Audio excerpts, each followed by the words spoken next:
மாவட்டம் ஆண்டிப்பட்டி அருகே உள்ள வைகை அணையிலிருந்து பாசனத்திற்காக நீர் திறக்கப்பட்டிருக்கிறது.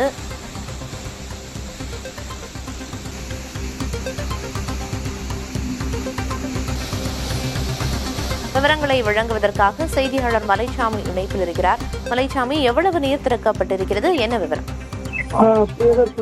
வைகை அணையில் இருந்து மதுரை மாவட்டத்தின் முதல் பூர்வீக பாசன பகுதி நிலங்களுக்காக தமிழக அரசின் உத்தரவுப்படி தற்போது வினாடிக்கு 1000 கன அடி வீதம் தண்ணீர் திறக்கப்பட்டுள்ளது. இதன் காரணமாக தேனி, மதுரை ஆகிய 2 மாவட்ட வைகை ஆற்றங்கரையோர மக்களுக்கு வெள்ள அபாய எச்சரிக்கையும் விடுக்கப்பட்டுள்ளது.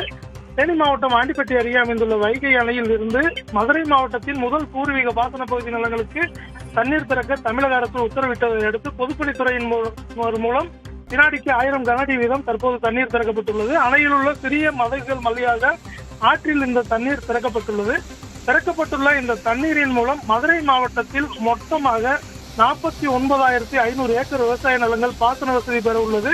100க்கும் மேற்பட்ட கண்மாய்கள் நிரம்பும் என்றும் குடிநீர் ஆதாரங்கள் நிரம்பும் என்றும் பொதுப்பணித்துறையினர் சார்பாக தெரிவிக்கப்பட்டுள்ளது. எச்சரிக்கை விடுக்கப்பட்டுள்ளதால் வைகை ஆற்றில் பொதுமக்கள் யாரும் ஆபத்தை உணராமல் இறங்க வேண்டாம் என்றும் எச்சரிக்கை விடுக்கப்பட்டுள்ளது. விரிவான தகவல்களுக்கு நன்றி மலைச்சாமி.